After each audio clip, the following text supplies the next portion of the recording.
ભરતભાઈ, સ્વાગત છે આપનું ન્યૂઝ રૂમમાં. જી જી ભરતભાઈ, સોશિયલ મીડિયામાં એક અમરેલીનો ખૂબ જ એક વાયરલ વિડીયો છેલ્લા કેટલીક કલાકોથી થઈ રહ્યો છે. આમ તો ગઈકાલ સાંજથી જ કે જીએસટી અધિકારીને આપે ભરપૂર ખખડાવ્યા હતા. એની પાછળનું કારણ જાણવું છે કે શું કારણ હતું આપે આટલા બધા એમને અધિકારીઓને ખખડાવ્યા? એમાં અટાણે જે મગફળીનો પાક આવી ગયો છે, બરોબર, એટલે મગફળી લઈ અને બધા યાર્ડ તરફ જતા હોય ખેડૂત, તમામ ખેડૂત. હવે પ્રશ્ન એવો થાય છે કે હું પોતે ખેડૂત છું એટલે મને મારી વેદનાની ખબર છે, એટલે તમામ ખેડૂતની વેદનાની ખબર છે અને મારા ખેડૂત મને ખબર જ હોય શું કરતા હોય. તો વાત એવી બની કે એ માલ કોઈ પણ વ્યક્તિને એમ કે તમે યાર્ડમાં માલ લઈને જાઓ એટલે સવારે એનો વહેલો વારો આવે, કેમ કે હરાજીમાં એટલે સવારે વારો આવે એટલે કોઈ પણ વાહન વાળો હોય કે ટેમ્પા વાળો હોય, મજદા વાળો હોય અથવા સોટા હાથે હોય એને મોકલતા હોય. એ રોડે જતા હતા, જીએસટી ના અધિકારી એને મળી જાય એટલે કે ભાઈ આ માલ ખેડૂતનો નથી, વેપારીનો છે, એટલે કે ભાઈ ખેડૂતનો છે.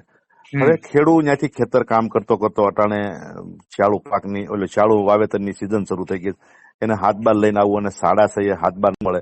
મને ખેડૂતનો ફોન આવ્યો કે ભરતભાઈ આવી રીતનું બન્યું છે અને ખેડૂતનો દીકરો છું, ખેડૂતની વેદનાનું હું જાણું તો બીજો કોણ જાણે. હું ત્યાં સ્થળ ઉપર પહોંચ્યો એટલે જીએસટી ના અધિકારીને કીધું, મેં કીધું આ ખેડૂત છે અને આ વેપારી છે. તમને મેં કીધું પેલા ખેડૂત અને વેપારીની વ્યાખ્યાની ખબર હોવી જોઈએ. ખેડૂતનો માલ કોઈ પણ ગાડીની અંદર જતો હોય સાહેબ એટલે એક તમારે સમજી લેવાનું, એનું બહુ બાંધકામ ને એવું બહુ કમ્પ્લીટ ન હોય. ને વેપારીનો માલ હોય ને એમાં કોઈ પણ વસ્તુ તમે લઈ જાઓ ને ઢાંકીને વ્યવસ્થિત લઈ જતા હોય. એટલે મેં કીધું આ ખેડૂતની વ્યાખ્યા છે અને 7/12 મેં કીધું આજે ખેડૂત લઈને નહીં જાય ને કાલે નહીં જાય અને તમારે કેસ કરવો હોય તો ભરત સુતરિયા પર કરી નાખજો, ખેડૂત ઉપર કેસ નહીં કરતા. એટલે જીએસટી ના અધિકારી સમજી ગયા. રિયલી જીએસટી ના અધિકારી અમદાવાદ થી ટીમ આવી હતી, એની તપાસમાં રિયલી જીએસટી ના અધિકારી હતા. પછી મેં એને મારી ભાષામાં જે વાત કરી એટલે એ સમજી ગયા અને તમામ ખેડૂતને જવા દીધા હતા. અચ્છા ભરતભાઈ, આજે પણ તમે ડીએપી ખાતરના જે વિક્રેતાઓ છે એને પણ તમે ખુલીને સામે આવ્યા છો અને તમે કીધું છે કે જે ખાતરની બોરી ખેડૂત માંગે એ જ આપવી જોઈએ, બીજી ના આપવી જોઈએ, કેમ કે છેલ્લા કેટલાક સમયથી સૌરાષ્ટ્રના અમુક જગ્યા ઉપર જે ખાતર માંગે એની સાથે એવું પણ કહેતા હોય છે કે તમારે આ ખાતરની એક બોરી તમારે લેવી જ પડશે તો જ હું તમને પેલા ખાતરની 2 બોરી આપીશ. જી, એમાં મારી પાસે ખેડૂતની રજૂઆત હતી, બરોબર, એટલે ખેડૂતની રજૂઆત હોય અને મને ખેડૂતે એ માટે તો અહીં મૂક્યો છે એટલે મેં ખેડૂતની રજૂઆત હતી, મેં રજૂઆત કરી. ખેડૂતનું એવું કહેવાનું છે કે અમે ડીએપી ખાતર લેવા જાવી તો એની સાથે એગ્રો સેન્ટર હોય અથવા ડેપો વાળા હોય તો એમ કે ભાઈ આ 2 થેલી તમે લેવો તો તમને 5 થેલી આ મળશે. તો એવો કોઈ સરકારે પરિપત્ર કર્યો નથી અને સરકાર ખેડૂતની સાથે જ અમે સરકારમાં પૂછી લીધું કે કોઈ ખેડૂતને એવી કોઈ જરૂરિયાત નથી કે બીજું ખાતર લેવાનું. આ ખેડૂતના શબ્દ છે, નહીં સરકાર, ગુજરાત સરકારના શબ્દ છે.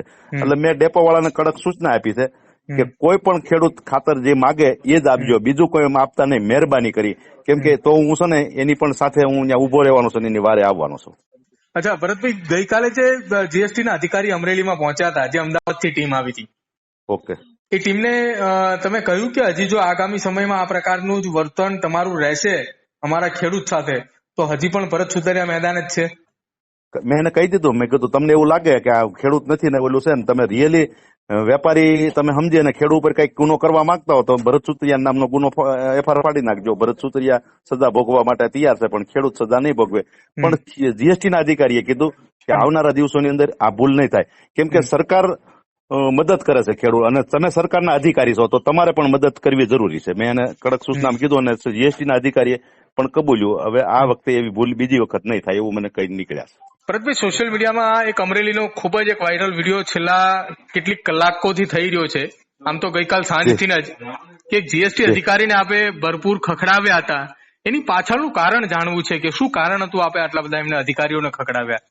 એમાં અટાણે જે મગફળીનો પાક આવી ગયો છે, બરોબર, એટલે મગફળી લઈ અને બધા યાર્ડ તરફ જતા હોય ખેડૂત, તમામ ખેડૂત. હવે પ્રશ્ન એવો થાય છે કે હું પોતે ખેડૂત છું એટલે મને મારી વેદનાની ખબર છે, એટલે તમામ ખેડૂતની વેદનાની ખબર છે અને મારા ખેડૂત મને ખબર જ હોય શું કરતા હોય. તો વાત એવી બની કે એ માલ કોઈ પણ વ્યક્તિને એમ કે તમે યાર્ડમાં માલ લઈને જાઓ એટલે સવારે એનો વહેલો વારો આવે, કેમ કે હરાજીમાં એટલે સવારે વારો આવે એટલે કોઈ પણ વાહન વાળો હોય કે ટેમ્પા વાળો હોય, મજદા વાળો હોય અથવા સોટા હાથે હોય એને મોકલતા હોય. એ રોડે જતા હતા, જીએસટી ના અધિકારી એને મળી જાય એટલે કે ભાઈ આ માલ ખેડૂતનો નથી, વેપારીનો છે, એટલે કે ભાઈ ખેડૂતનો છે. હવે ખેડૂત ત્યાંથી ખેતર કામ કરતો અટાણે શાળુ પાકની શાળુ વાવેતરની સિઝન શરૂ થઈ ગઈ, એને હાથ બાર લઈને આવવું અને 6:30 હાથ બાર મળે. મને ખેડૂતનો ફોન આવ્યો કે ભરતભાઈ આવી રીતનું બન્યું છે અને ખેડૂતનો દીકરો છું, ખેડૂતની વેદનાનું હું જાણું તો બીજો કોણ જાણે. હું ત્યાં સ્થળ ઉપર પહોંચ્યો એટલે જીએસટી ના અધિકારીને કીધું, મેં કીધું આ ખેડૂત છે અને આ વેપારી છે. તમને મેં કીધું પેલા ખેડૂત અને વેપારીની વ્યાખ્યાની ખબર હોવી જોઈએ. ખેડૂતનો માલ તેમ કોઈ પણ ગાડીની અંદર જતો હોય સાહેબ, એટલે એક તમારે સમજી લેવાનું એનું બહુ બાંધકામ ને એવું બહુ કમ્પ્લીટ ન હોય, ને વેપારીનો માલ હોય ને એમાં કોઈ પણ વસ્તુ તમે લઈ જાઓ ઢાંકીને વ્યવસ્થિત લઈ જતા હોય. એટલે મેં કીધું આ ખેડૂતની વ્યાખ્યા છે, અને 7/12 મેં કીધું આજે ખેડૂત લઈને નહીં જાય ને કાલે નહીં જાય, અને તમારે કેસ કરવો હોય તો ભરત સુતરિયા પર કરી નાખજો, ખેડૂત ઉપર કેસ નહીં કરતા. એટલે જીએસટી ના અધિકારી સમજી ગયા. રિયલી જીએસટી ના અધિકારી અમદાવાદથી ટીમ આવી હતી, એની તપાસમાં રિયલી જીએસટી ના અધિકારી હતા. પછી મેં એને મારી ભાષામાં જે વાત કરી એટલે એ સમજી ગયા અને તમામ ખેડૂતને જવા દીધા હતા.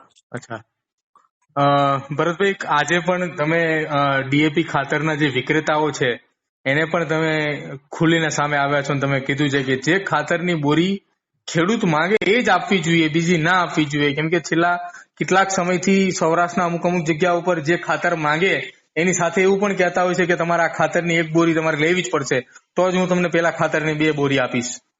જી, એમાં મારી પાસે ખેડૂતની રજૂઆત હતી, બરોબર. એટલે ખેડૂતની રજૂઆત હોય અને મને ખેડૂતે એ માટે તો અહીં મૂક્યો છે, એટલે મેં ખેડૂતની રજૂઆત હતી, મેં રજૂઆત કરી. ખેડૂતનું એવું કહેવાનું છે કે અમે ડીએપી ખાતર લેવા જાવી તો એની સાથે એગ્રો સેન્ટર હોય અથવા ડેપો વાળા હોય, તો એમ કે ભાઈ આ 2 થેલી તમે લેવો તો તમને 5 થેલી આ મળશે. તો એવો કોઈ સરકારે પરિપત્ર કર્યો નથી, અને સરકાર ખેડૂતની સાથે જ અમે સરકારમાં પૂછી લીધું કે કોઈ ખેડૂતને એવી કોઈ જરૂરિયાત નથી કે બીજું ખાતર લેવાનું.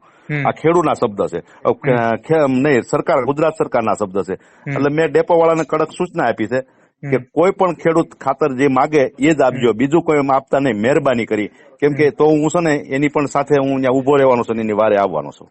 અચ્છા ભરતભાઈ, ગઈકાલે જે જીએસટી ના અધિકારી અમરેલીમાં પહોંચ્યા હતા, જે અમદાવાદથી ટીમ આવી હતી, ઓકે, એ ટીમને તમે કહ્યું કે હજી જો આગામી સમયમાં આ પ્રકારનું જ વર્તન તમારું રહેશે અમારા ખેડૂત સાથે તો હજી પણ ભરત સુતરિયા મેદાન જ છે? મેં એને કહી દીધું, મેં કીધું તમને એવું લાગે કે આ ખેડૂત નથી ને ઓલું છે ને, તમે રિયલી વેપારી તમે સમજીએ ને ખેડૂત ઉપર કઈક ગુનો કરવા માંગતા હો તો ભરત સુતરિયા નામનો ગુનો એફઆઈઆર ફાડી નાખજો. ભરત સુતરિયા સજા ભોગવવા માટે તૈયાર છે, પણ ખેડૂત સજા નહીં ભોગવે.